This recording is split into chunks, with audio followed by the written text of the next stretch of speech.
할렐루야.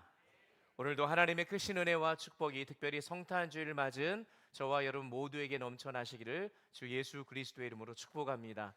특별히 이 시간 또 이원 생중교로 함께 말씀을 듣고 계신 우리 우면창신교회 우리 모든 성도들에게도 또 동일한 은혜가 있기를 주 예수님의 이름으로 축복합니다. 자, 오늘은 대강절 넷째 주일이자 소위 성탄주일입니다.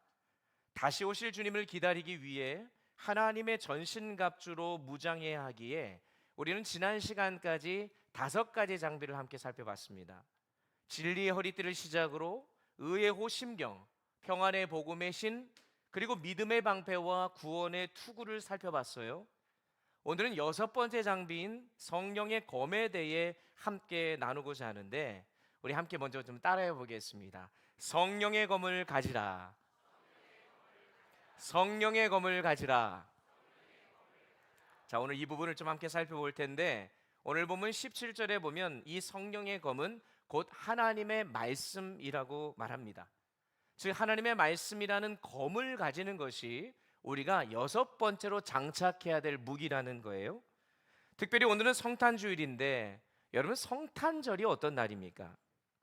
말씀이 육신이 되어 우리 가운데 거하신 날이죠.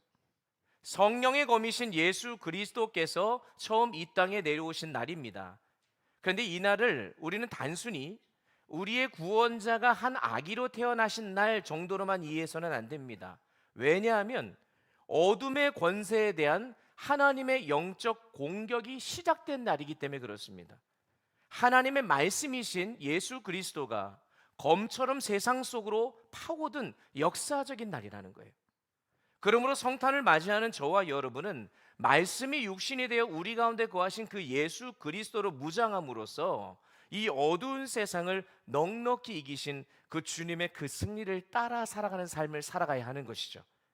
하나님의 말씀이 우리 안에 머무를 때 우리는 세상의 어둠을 능히 이기고 빛 가운데로 인도하여 주실 줄 믿습니다. 그러므로 오늘 이 아침, 특별히 성탄주일을 맞는 이 아침, 성령의 검 하나님의 말씀을 우리가 함께 장착하고 또 무장함으로 말미암아 어두운 세상에 빛으로 오신 예수 그리스도를 따라 오히려 빛된 삶을 살아가며 세상을 넉넉히 이겨내는 우리 장신에 속한 모든 성도들 되시기를 예수님의 이름으로 축복합니다. 그런데 오늘 우리가 함께 살펴보는 이 성령의 검은 지난주까지 살펴봤던 5가지의 무기들과 한 가지 중요한 차이점이 있습니다. 혹시 뭔지 여러분 혹시 짐작하십니까?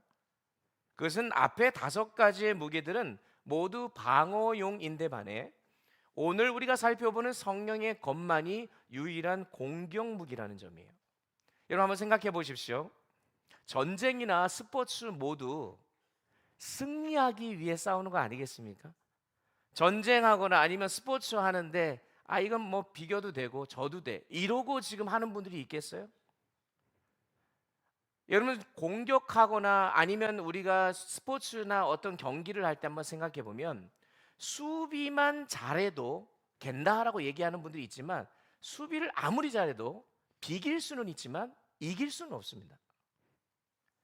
그러니까 이기기 위해서는 반드시 뭘 해야 된다고요? 공격을 해야 되는 거죠. 근데 왜 하나님은 공격 무기를 말씀 하나만 주셨을까라는 그런 질문을 할 수 있어요. 왜냐하면은 공수의 어떤 균형을 맞추기 위해서 방어용 무기를 이만큼 줬으면 공격형 무기도 이만큼 줘서 같이 균형 있게 살아갈 수 있도록 해야 되는데 이 하나님의 전신갑주를 보니까 공격형 무기는 이 성령의 검 하나님의 말씀 하나라는 거예요. 여러분, 이 말이 무슨 말이겠습니까? 그 이유는 하나님의 말씀 하나만으로도 이기기에 충분하다는 것 아니겠어요? 그만큼 말씀이 가진 능력과 힘이 강력하다는 것이죠. 그러니까 여러분, 교회에 오면은 늘 말씀 강조하는 겁니다. 근데 정작 말씀을 가까이 하자고 얘기하면 부담스러워하거나 피하려는 분들이 있는데 예배나 어떤 프로그램이나 행사는 잘 참여하면서 말씀을 배우는 자리를 멀리하는 분들이 있는데 여러분, 목사가 먹여주는 거 나쁜 거 아니니까 그냥 마음껏 편하게 받아 드시면 됩니다. 그러면 그것이 여러분에게 다 피가 되고 살이 되는 줄 믿습니다. 말씀 먹는 일은요, 지나쳐도 여러분에게 다 유익한 거예요.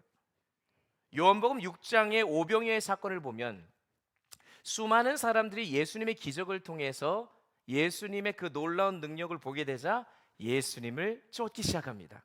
자, 그런데 놀라운 일이 무슨 일이냐? 예수님을 쫓기 시작하니까 그 사람들에게 하나님의 말씀을 예수님이 가르치기 시작해요. 근데 그렇게 하니까 어떻게 되는지 아십니까? 그 따르던 수많은 사람들이 하나 둘씩 또 떠나기 시작해요. 먹을 거 주실 때는 예수님 최고라고 하면서 예수님을 따르던 자들이 막상 말씀을 가르치기 시작하니까 떠나기 시작했다는 거예요. 여러분, 교회를 다니지 않는 분들 중에서 어렸을 적에 한 번쯤은 교회에 다 가보신 경험이 있다라고들 얘기할 때 보통 뭐 여름 성경학교라든지 아니면 성탄절 또 부활절 같은데 갔다고 얘기합니다. 왜 가냐면 가면 공짜로 뭘 주기도 하고 또 사회에서 누릴 수 없는 그런 것들을 교회에 와서 경험하게 되니까 가는 분들이 있잖아요. 군대에 다녀오신 분들은 알겠지만 교회의 교자도 모르는 이 군인들이 훈련소에만 가면 교회를 가요. 왜 가는지 아십니까? 예? 초코파이를 주니까 가요. 이상하게 군대 가니까 단계 막 땡깁니다, 여러분. 초코파이도요. 다른 초코파이 주면 안 돼요. 꼭 정해져 있는 게 있습니다. 제가 함부로 이거는 언론에 나가는 거기 때문에 말씀을 드릴 수가 없어요. 그러면서 왜 오늘은 이걸 줬냐 얘기하는데 그 초코파이가 먹고 싶어가지고 저도 이등병 때는 이제 일반 병사로 지내다가 나중에 이제 군종병이 되어서 초코파이를 나눠주는 그런 일들을 했는데 여러분 힘든 행군을 한다든가 훈련을 마치고 나면 이 초코파이를 나눠주려고 하면 이 군인들이 어떻게 하냐면 마치 아기 새가 어미 새의 모이를 기다리는 것처럼 그냥 막 낚아채가지고 막 가져가요.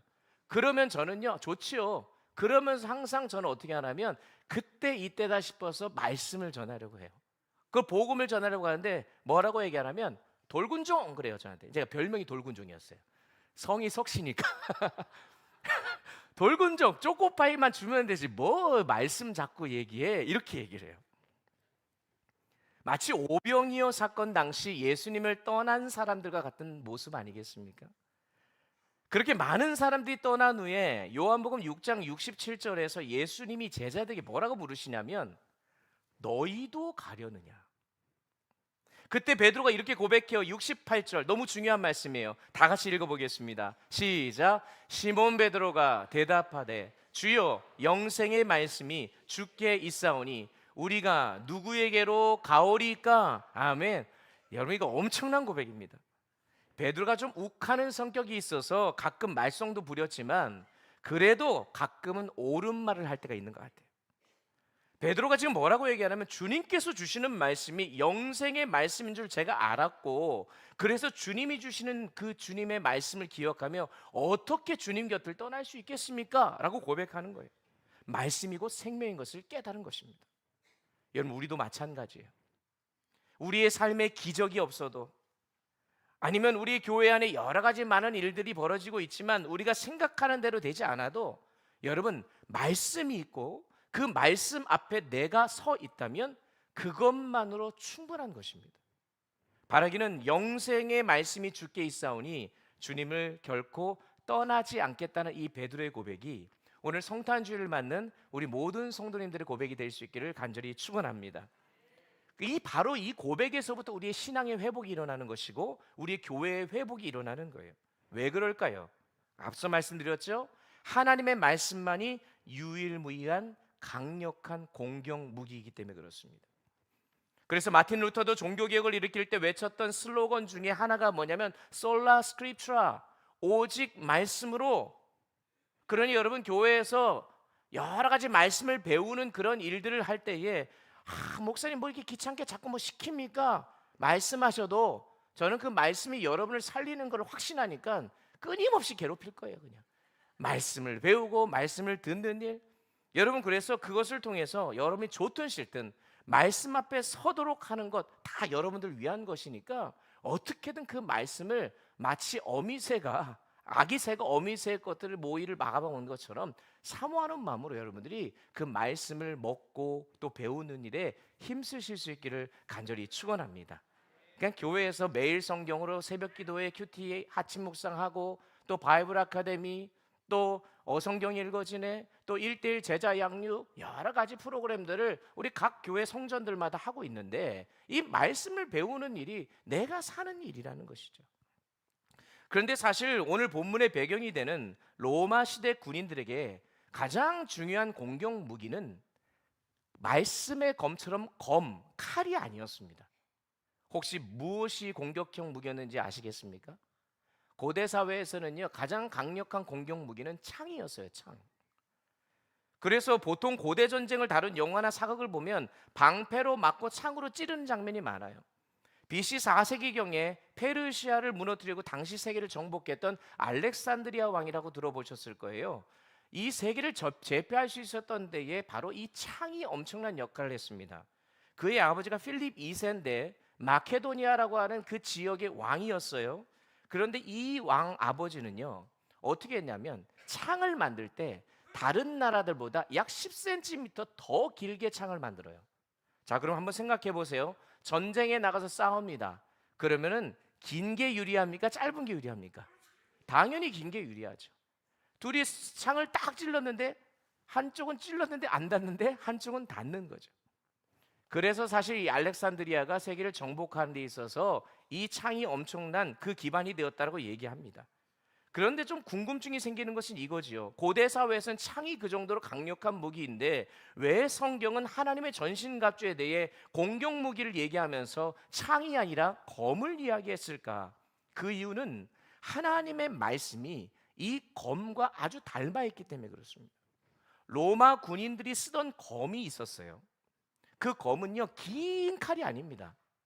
60cm 정도 되고 너비는 한 5cm 정도밖에 되지 않아요. 한 가지 특징은 양쪽에 날이 있습니다. 한쪽만 있는 게 아니고 단검인데, 물론 창은 물론 파괴력도 크고 멀리서 공격할 수 있다는 장점이 있지만 예리함과 정확도는 떨어져요. 반면 단검은 가까운 거리에서 아주 정확하게 찌를 수 있고 또 양날로 되어 있어서 몸 안 깊숙이 치명적인 상처를 줄 수가 있습니다. 그런데 바로 하나님의 말씀이 그렇다는 거예요. 말씀은 우리의 깊은 내면 세밀한 곳까지 정확하게 찌르시고 드러내시며 또 바르게 고치시는 능력이 있는 줄 믿습니다. 그래서 어떻게 보면 이 단검은 수술실에서 의사가 사용하는 메스와도 같은 거예요.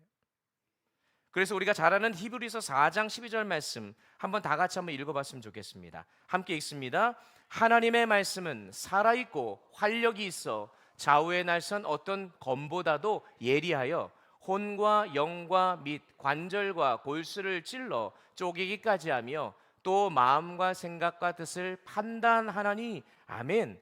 그렇습니다. 하나님의 말씀은 살아있습니다. 살아있다는 것은 말씀이 지금도 우리 안에 역사하신다는 거예요. 그리고 좌우의 날선 어떤 검보다도 예리하다는 말은 로마 군인이 가지고 있었던 양날의 단검보다도 훨씬 더 정확하고 강력하다는 거예요. 혼과 영밑과 관절과 골수를 찔러 쪼개기까지 한다는 것은 혼과 영이 보입니까? 안 보여요? 안 보여요. 관절과 골수가 보여요? 안 보여요? 겉으로는 안 보이지만 안에 들어가 보면 수술할 때 보이죠. 그러니까 이 보이지 않는 것 또 보이는 것, 결국 내면의 깊은 영역까지도 꿰뚫어서 다루시는 것이 하나님의 말씀임을 우리에게 알려주는 거예요. 그러므로 최고의 의사이신 주님께서 검보다 예리한 말씀으로 저와 여러분의 마음을 찔러주시고 잘못된 부분을 깨끗이 도려내 주셔야 하는 것입니다. 오늘 이 아침 하나님의 말씀의 그 예리한 날이 예배하시는 저와 여러분의 그 심령 깊은 곳까지 속속들이 만져지고 다듬어 주시기를 간절히 소망합니다. 그러면 이 말씀의 검으로 무장하기 위해서, 특별히 성탄주의를 맞아 말씀의 검이고 성령의 검이신 예수님이 이 땅에 오셔서 이 어두운 세상을 찌르시고 도려내시고 무찌르셨던 그 놀라운 은혜를 경험하기 위해 우리가 어떻게 해야 될 것인가? 첫 번째로 따라해 보겠습니다. 마음의 밭을 기경해야 합니다. 무엇을 기경해야 돼요? 마음의 밭을 기경해야 됩니다. 호세아 10장 12절을 보면 너희가 자기를 위하여 공의를 심고 인애를 거두라. 너희 묵은 땅을 기경하라. 지금이 곧 여호와를 찾을 때니 마침내 여호와께서 오사 공의를 비처럼 너희에게 내리시리라. 아멘. 여기서 묵은 땅이란 무뎌지고 굳어진 이스라엘의 강팍한 마음을 뜻하는 겁니다. 이 땅을 기경, 즉 갈아엎지 않으면 하나님께서 아무리 은혜의 비를 내려줘도 풍성한 열매를 맺을 수 있다 없다? 없다는 거예요. 예수님도 마태복음 13장에 가보면 씨 뿌리는 자의 비유를 통해서 좋은 씨앗이 아무 땅에만 떨어진다고 해서 열매 맺는 게 아니고 어느 밭에, 옥토밭에 떨어져야 된다. 농부들은 씨앗을 뿌리기 전에 먼저 땅을 갈고 또 퇴비와 비료를 주고 공기가 잘 통하도록 이 땅을 부지런히 뒤엎는다고 하죠. 그 이유가 뭔지 아십니까? 저도 농사를 잘 알지 못하지만 들어보면 농사를 지은 땅은 한 번 지으면 딱딱해진다는 거예요. 공기가 잘 통하지도 않고 영양분이 아래로 막 흘러들어가 가지고 식물의 뿌리가 도달하지 않게 만든다는 거예요. 또 잡초가 무성하게 만들어지니까 곡식이 자라는 것을 방해한다는 거죠. 그래서 갈아엎지 않으면 안 된다는 거예요. 우리의 신앙도 마찬가지입니다. 마음의 밭이 좋아야 말씀이 떨어질 때 30배, 60배, 100배 결실을 맺는 거예요. 여러분, 하나님의 말씀 자체는 아무 문제가 없습니다. 하나님의 말씀의 씨앗에는 문제가 없어요. 결실의 차이는 말씀을 받는 마음의 상태에 달려 있는 것입니다. 그런데 사단은 이 말씀의 능력을 너무나 잘 아니까 우리의 가슴에, 우리의 마음에 가시를 돋게 하고 또한 돌덩이를 두어서 이 말씀이 자라지 못하도록 하는 거예요. 그래, 너 예배 드리러 가. 그리고 갈수 있는 말씀을 들어. 성경 열심히 읽어. 그리고 공부도 열심히 해. 그러면서 사단이 어떻게 하냐면 자꾸 말씀이 떨어지기는 하는데 가시가 돋고 돌을 만들어내서 이것이 자라지 못하도록 만드는 거예요. 신앙생활 수십 년에도 내가 자라지 못하는 이유는 이 마음이 기경이 안 돼서 그런 거예요. 그러므로 저와 여러분은 이 말씀의 자리에서 자꾸 멀어지게 만드는 사단의 공격으로부터 우리가 마음을 지켜야 되기 때문에 내 마음이 옥토밭인지 날마다 점검하지 않으면 안 되는 것입니다. 그렇다고 한다면 이 점검을 과연 어떻게 할 수 있을까라고 하는 것을 좀 질문해 봐야 됩니다. 내가 옥토밭인지 내 마음이 준비가 된 것인지 기경이 되었는지 어떻게 할 수 있느냐? 아주 간단합니다. 나는 지금 하나님의 말씀을 듣는 것이 기다려지는가? 하나님의 말씀을 듣는 것이 기쁘고 감격스러운가? 여러분, 하나님의 말씀을 듣는 게 기다려지십니까? 지난 한 주간 빨리 교회 가가지고 말씀 듣고 막 은혜 받고 싶다는 이 막 그런 마음으로 오늘 여러분 버선발로 달려오셨습니까? 아니면 그냥 주일이니까 와가지고 앉아가지고 좀 졸리면 졸고 갑자기 목사님 재밌는 얘기하면 눈 뜨고 목사님 좀 잠 좀 자려고 했는데 목소리가 왜 이렇게 큰지 그냥 여러분 이러고 그냥 계십니까?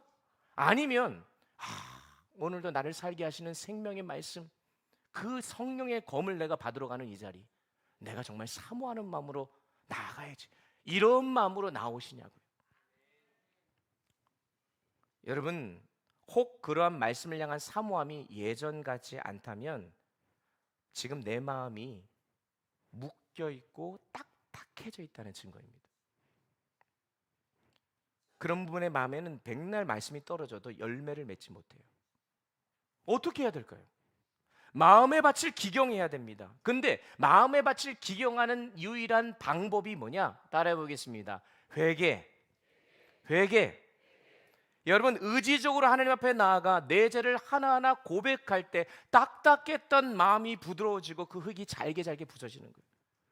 여러분 회개했던 적이 언제입니까? 주님 앞에 나와 눈물로 엎드리면서 죄인 중에 괴수라고 가슴을 치며 주님 나를 용서하여 주옵소서 처절하게 자복하고 회개하는 마음으로 달려나갔던 우리들의 그 심령 상한 심령을 가지고 주님 앞에 나아가는 그 모습이 여러분 최근에 언제였습니까? 만약에 그것이 최근에 생각이 안 난다면 그러니 마음이 딱딱해지는 거예요. 회개는 흙을 갈아엎는 것과 같습니다. 깊이 갈수록 더 많은 흙이 부드러워지고 잡초와 돌들이 제거되는 거예요. 우리 안에 알게 모르게 자리 잡고 있는 교만과 욕심과 욕망과 탐욕 등 이 모든 것들을 돌들을 뽑아내야 좋은 열매를 맺을 수 있고 성령의 검으로 무장할 수가 있는 거예요. 그래서 야고보서 1장 21절도 그러므로 모든 더러운 것과 넘치는 악을 내버리고 너희 영혼을 능히 구원할 바 마음에 심어지는 말씀을 온유함으로 받으라라고 되어 있습니다. 온유함이 옥토바스로 마음으로 기경하고 받으라는 거예요. 그걸 언제 받아야 돼요? 지금입니다. 지금이 바로 하나님을 찾을 때라고 얘기하지 않습니까?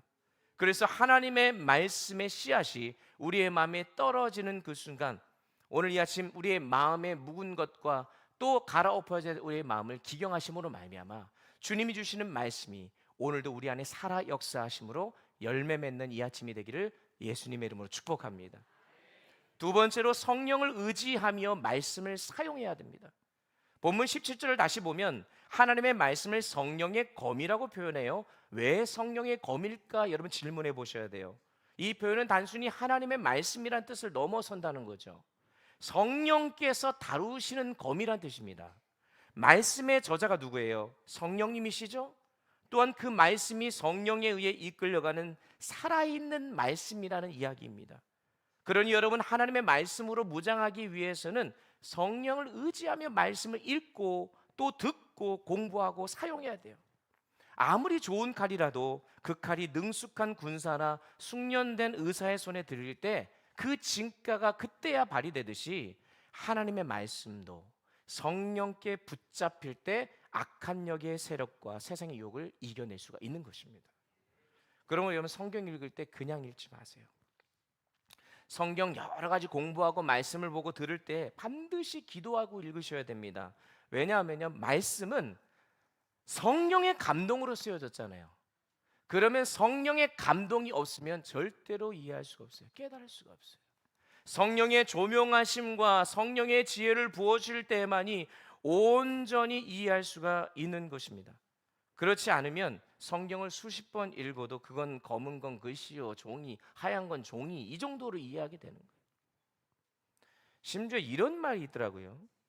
불면증이 있으신 분들에게 그거 성경 한번 읽어봐, 잠 잘 와. 얼마나 마음이 아픈지.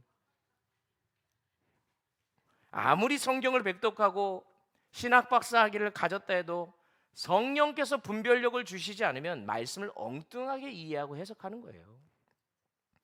제가 미국에 유학 시절에 예일대학교 신학대학원에서 석사과정 공부할 때 참 많이 힘들고 어려운 시간이 있었습니다. 공부 자체가 어려워서도 있지만 그보다 더 힘들었던 것은 뭐냐면 이 하나님의 말씀을 해석하는 관점이 너무 저하고 학교에서 가르치는 것하고 달라서 그래요. 이 예일대학교라고 하는 학교 자체가 조금 진보적이기도 하고 좀 자유주의적인 성향이 있어서 저처럼 이 보수적인 어떤 신앙 배경에서 자란 사람에게는 큰 도전이 될 수밖에 없는데, 교수님들 중에 많은 분들이 성경을 하나님의 말씀으로 안 봐요. 어떻게 보느냐? 그냥 고대 이스라엘의 문학 작품 정도로 보는 거예요. 그 문학 작품을 그냥 연구하는 거죠. 그래서 수업 시간에 성경 본문을 가지고 막 이야기를 할 때 잘 안 되는 영어로 얘기를 하는데 마치 저를 이상한 사람으로 취급하는 거예요. 그런데 여러분, 그 학교의 교수님들 또 함께하고 있는 학생들이요, 전 세계에서 인정받는 신학자들이고요, 내노라 하는 학생들입니다. 그러면 여러분, 그들이 학문적으로도 매우 뛰어난 자들이에요. 성경에 대해서 빠삭합니다. 모르는 게 없어요. 무슨 말이겠습니까? 성령의 인도하심이 없이 성경을 연구하니 말씀의 본질을 알지 못하고 엉뚱한 주제 가지고만 얘기하는 거예요. 그래서 고린도전서 2장 10절에서 오직 하나님이 성령으로 이것을 우리에게 보이셨으니 성령은 그 모든 것, 하나님의 깊은 것까지도 통달하시느니라 라고 되어 있는 거죠. 즉 성령님을 의지하여 말씀을 읽고 묵상할 때 그 말씀이 가진 깊은 뜻까지도 우리로 하여금 깨닫게 하여 주신다는 사실인 줄 믿습니다. 오늘도 주님 앞에 나와 말씀을 들을 때 성령 하나님께 간구하는 거죠. 성령님, 내 마음을 열어주시고 나의 길을 열어주시고, 하나님 주의 법에 기이한 것을 보게 해달라고 하는 시편 기자의 고백처럼 오늘 성령님 내 마음에 와서 주의 말씀의 빛을 비춰주옵소서. 성령께 의지하지 않으면 안 되는 거예요. 마지막으로 말씀은 듣기만 하지 말고 행해야 합니다. 오늘 보면 10절에서 17절 다시 보면 성령의 검 곧 하나님의 말씀을 가지라라고 되어 있습니다. 여기서 가지라라는 말씀이 중요해요. 아무리 좋은 금이 있어도 내가 그것을 가지지 않으면 아무 소용이 없다는 거죠. 말씀을 실제로 내 삶에 소유하고 적용하라는 것입니다. 특별히 오늘 본문에서 하나님의 말씀에 해당되는 이 헬라어 단어가 여러분들이 많이 들어봤던 말씀 아는 헬라어 단어 혹시 있으십니까? 뭐가 있어요? 로고스 들어보셨어요? 로고스라는 말이 있는데 여기서는 로고스로 안 쓰였어요. 레마라는 단어가 쓰였어요. 로고스는 뭐냐? 성경에 기록된 계시의 말씀을 로고스라고 하는 거예요. 그래서 우리가 성경을 읽을 때 로고스의 말씀을 읽는 거예요. 그런데 레마는 뭐냐면 이 로고스의 말씀을 읽어서 그 말씀이 나에게 특별하게 다가와서 적용되는 말씀이 레마예요. 그러니까 로고스의 말씀이 레마의 말씀으로 적용돼야 되는 거죠. 개인적으로 주어지는 지금 여기에서의 말씀, 그 삶 속에서 실제로 경험되는 말씀이 레마인데 여러분 생각해 보십시오. 지금도 많은 성도들이 동일한 말씀을 듣고 있습니다. 같은 말씀을 들어도 어떤 분은요 엄청 은혜를 받아요. 감동을 합니다. 근데 어떤 분들은 지루하고 졸려요. 아니 똑같은 말씀을 전하는데 왜 그럴까요?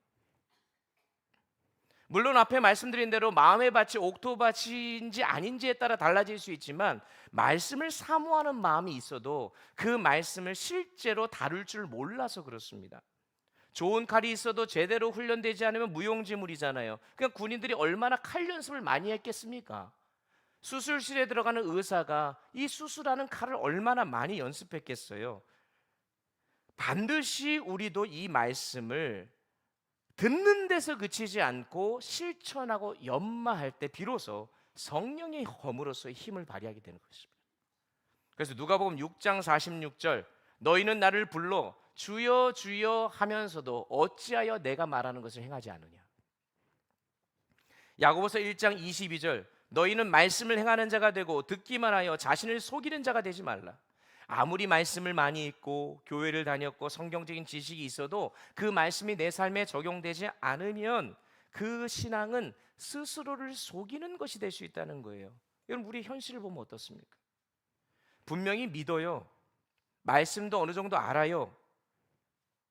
그러면 행함은 어떻습니까? 여러분 오늘 이 말씀 많이 들었잖아요. 성령의 검을 가지라. 근데 우리가 수도 없이 듣는 것과 상관없이 우리의 삶에 이 말씀 갖는 게 실제가 되고 있냐는 것이죠. 하나님을 사랑하고 이웃을 사랑하는 말씀 수없이 들었지만 막상 왜 내 삶에서는 이게 안 되냐고요. 근데 성경은 뭐라고 하냐면 그게 진짜 믿음이 아닐 수 있다고 경고하는 겁니다. 그러므로 우리는 직분이나 신앙의 연륜을 떠나서 지금 이 순간에 나의 믿음을 정말 정직하고 겸손하게 점검해 봐야 합니다.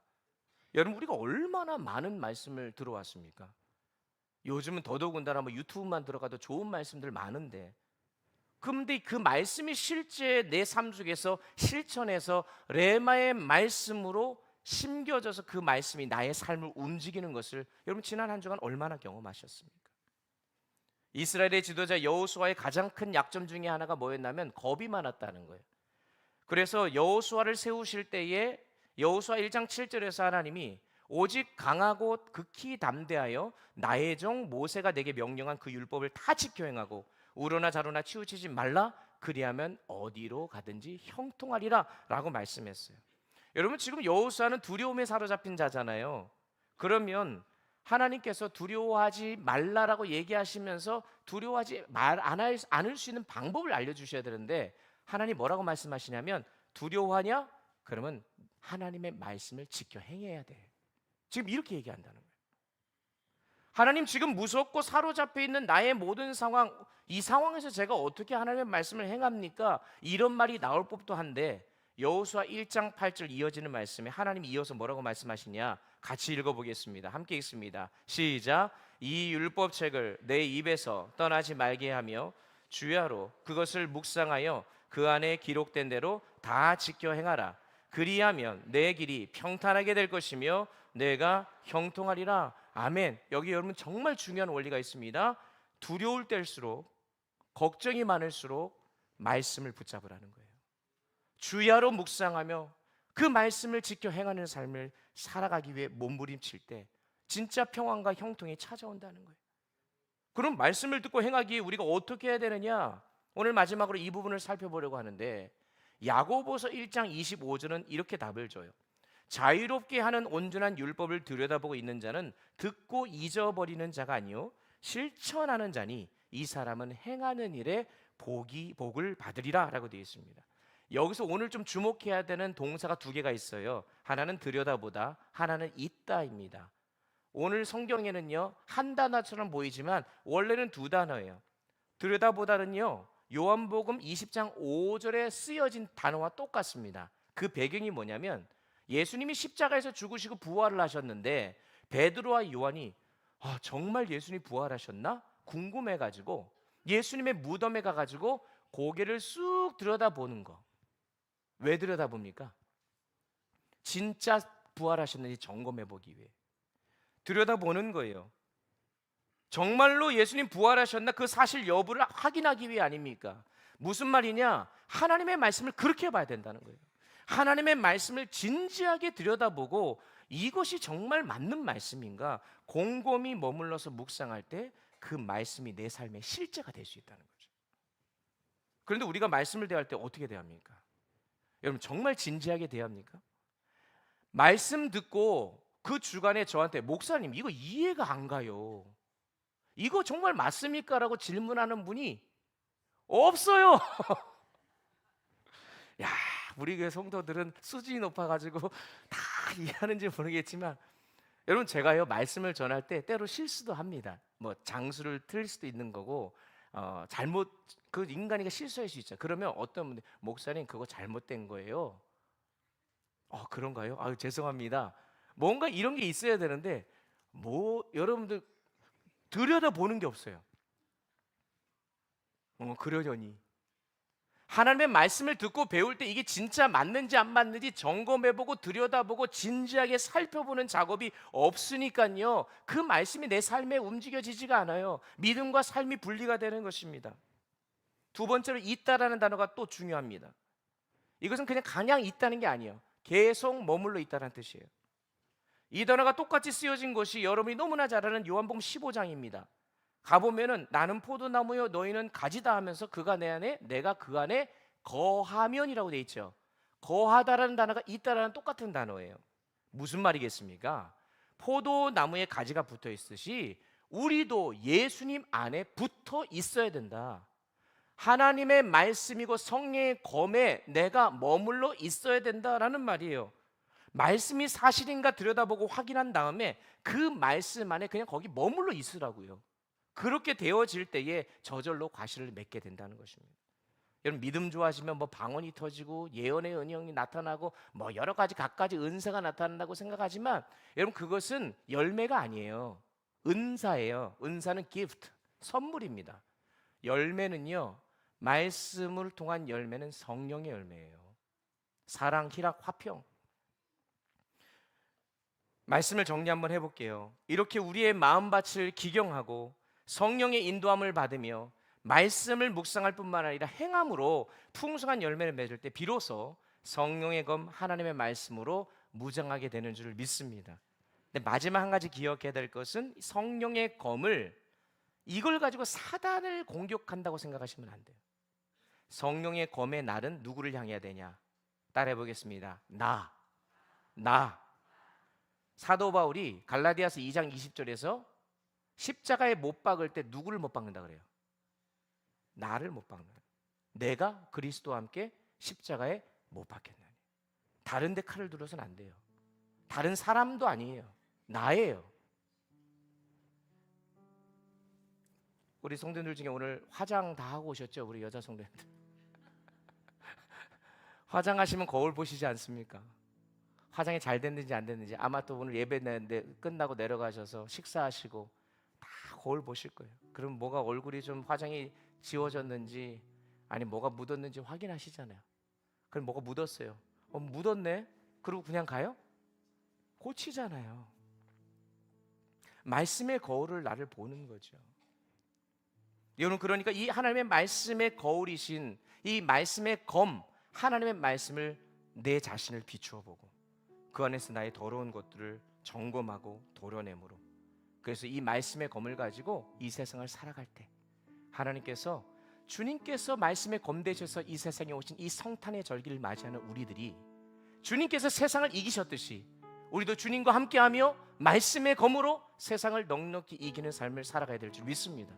이것이 성탄에 주시는 하나님의 축복의 메시지고 또 우리가 승리하는 비결인 줄 믿습니다. 그러한 마음으로 승리하는 우리 모두가 되기를 예수님의 이름으로 축복합니다. 우리 이 시간 함께 말씀 기억하면서 찬양하고 또 준비한 예물을 하나님께 올려드리겠습니다. 오늘 주님 약속하신 말씀 위에서 우리 함께 힘차게 찬양하고 오늘 예배를 마치도록 하겠습니다.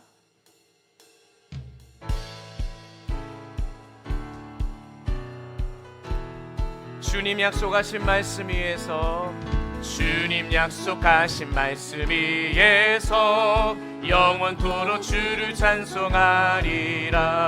소리 높여 주께 영광 돌리며 약속 믿고 굳게 서리라. 굳게 서리, 영원하신 말씀 위에 굳게 서리. 굳게 서리, 그 말씀 위에 굳게 서리. 주님 약속하신 말씀 위에서 세상 염려 내게 온습할 때에 용감하게 힘써 싸워 이기며 약속 믿고 굳게 서리라. 아멘.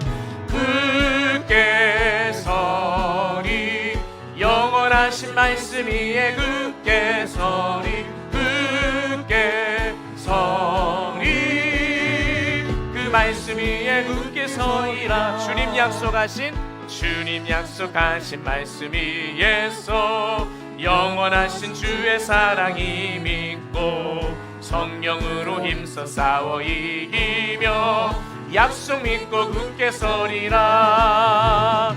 굳게 서리, 영원하신 말씀 위에 굳게 서리. 굳게 서리, 그 말씀이. 우리 다 같이 일어나서 4절 찬양하겠습니다. 주님 약속하신 말씀 위에서 성령 인도하는 대로 행하며 주님 품에 항상 안식 얻으며 약속 믿고 굳게 서리라. 굳게 서리, 영원하신 말씀 위에 굳게 서리. 굳게 서리, 그 말씀 위에 굳게 서리. 굳게 서리, 영원하신 말씀 위에 굳게 서리. 굳게 서리, 그 말씀이